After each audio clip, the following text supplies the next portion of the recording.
This winter is shaping up to be one of those unforgettable seasons that people will be talking about for years. You can feel it already. That strange tension in the atmosphere, that bite in the air that doesn't belong in October, and that unmistakable sense that something bigger is coming. I've been watching this pattern evolve day after day, and the signs are all there. We're looking at a setup that could deliver a winter with the same kind of raw power and persistence we saw back in 2013. A season where the snow just wouldn't stop, where Arctic cold dominated for weeks at a time, and where city after city was buried under layer after layer of white. The ingredients are aligning again, and this time, it looks like winter is planning an early entrance and a long stay across the lower 48. Late October will be the first real signal that the game has changed.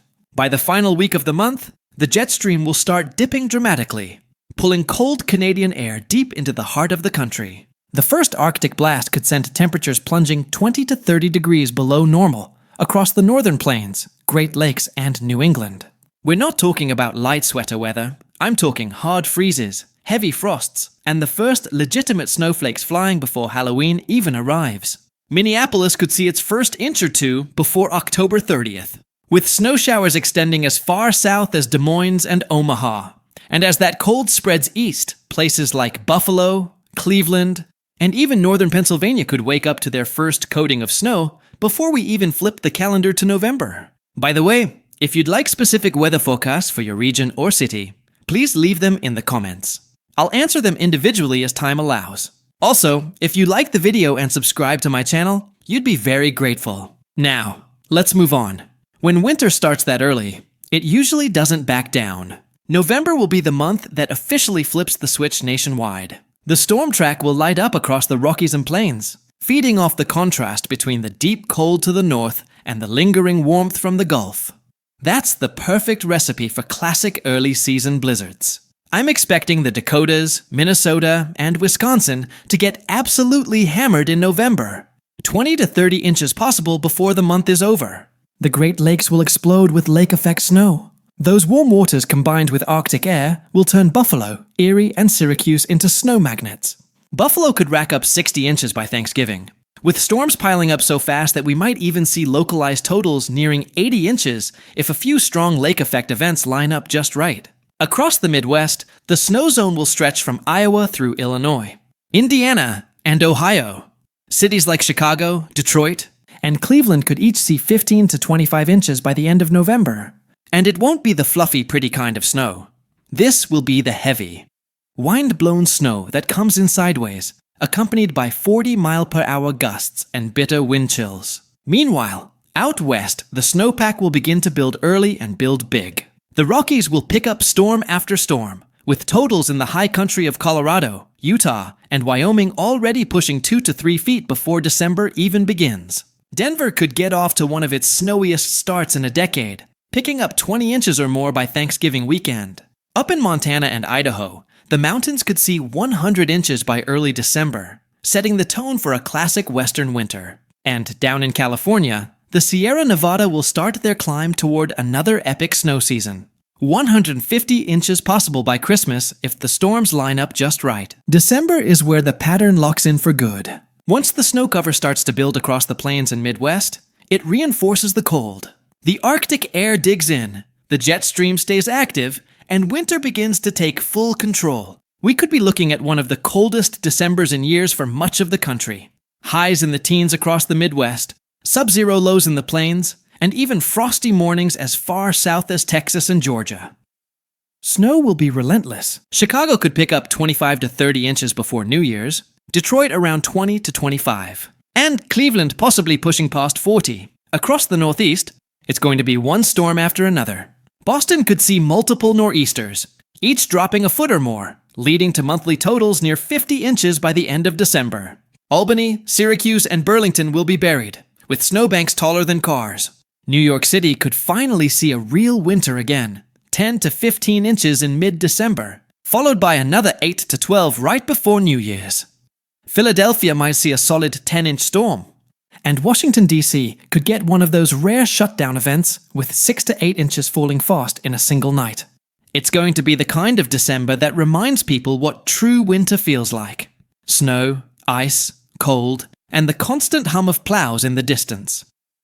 And then January arrives, and everything intensifies. The Arctic gate opens wide. The polar jet dives straight out of the northern territories and locks in over the central US, pumping wave after wave of brutally cold air southward. High temperatures across the plains could stay below zero for days. Fargo might not crack zero for an entire week. Minneapolis could hit 20 degree hours, and the wind chills might make it feel like 40 degree hours. Even Kansas City, St. Louis, and parts of northern Oklahoma could see highs in the teens and lows near zero. And it's not just the cold. The storm energy will be off the charts. When southern moisture meets that kind of Arctic air, massive snowstorms explode. I'm expecting a major multi-day snow event around mid-January that could stretch from the southern plains to the Great Lakes. Imagine a storm that starts in Texas and Oklahoma, dumping snow in Dallas and Tulsa, then sweeps northeast through St. Louis, Indianapolis, and into Ohio, dropping a foot or more along the way. Cleveland and Pittsburgh could easily get 20 inches from that one. And right behind it, another powerful nor'easter could develop along the East Coast, hammering the big cities with heavy snow and strong winds. We could be talking 12 to 18 inches from Philadelphia to Boston, with New York City seeing one of its biggest snowstorms in a decade. Possibly a 20-inch event if the track lines up perfectly. It'll be that kind of January. No break, no thaw, just storm after storm with the cold constantly reloading. Even the South won't be spared. I'm talking snow and ice for Tennessee, northern Mississippi, and Alabama. Nashville could end up with 10 inches total for the month, more than double their normal. Atlanta might see 3 or 4 inches scattered across a couple of events. Dallas could see 2 measurable snowfalls and maybe even an ice storm in between. The Southeast will feel like the Midwest for a change. Out west, the snow machine will keep running full throttle. The Rockies could pick up another 150 inches by February, bringing some of the ski resorts to over 400 inches for the season. Salt Lake City could end up around 90 inches total, Denver over 60, and Jackson Hole buried under 500 inches by the time we're done. The Pacific Northwest will run colder and snowier than average. Seattle and Portland might each see 5 to 10 inches for the season. But the Cascades could see an astonishing 600 inches in total snowpack. California's Sierra Nevada might see 400 to 500 inches by the end of February, making it one of the top winters of the decade for mountain snow. February itself will be the grand finale, winter's last major act before it slowly begins to ease. But it's not going quietly. I expect one final Arctic outbreak early in the month that drives temperatures below zero across much of the northern US again. The Midwest will still be snow-covered, and the Northeast will be dealing with yet another nor'easter or two. New York City could finish the season near 55 inches of total snow, Boston close to 90, and interior New England over 100 inches. Buffalo might reach 150 inches, and places downwind of Lake Erie could flirt with 200. Across the Midwest, Chicago might end up with 65 inches total, Detroit around 60, and Cleveland close to 90. Totals we haven't seen since the legendary 2013-2014 winter. Out west, the Sierra and Rockies will close out with snowpack levels 2 to 3 times their averages, guaranteeing a huge spring melt. Even as March arrives, winter won't be in a hurry to leave. I can easily see one last burst of snow sweeping across the Great Lakes and interior Northeast around mid-March, keeping that wintry feel deep into spring. When we look back on this winter, it's going to stand out not just for how much snow fell, but for how early it started, how long it lasted, and how stubborn the cold was.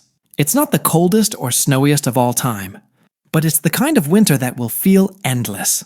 A season where every region gets a taste, where every storm seems to find its next target, and where the phrase, above normal snowfall, won't even begin to cover what we experience. If you remember how relentless 2013 was, how it seemed like the snow just kept coming, this winter will have that same vibe. The cold will dig deep, the snow will pile high, and by the time spring finally arrives, most of us will be more than ready to see green again.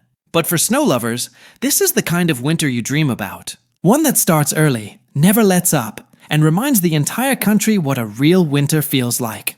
Alright, if you'd like specific weather forecasts for your region or city, leave your region or city in the comments. I'll answer them individually as I have time. Commenting is completely free. Thanks for watching, and I'll see you next time.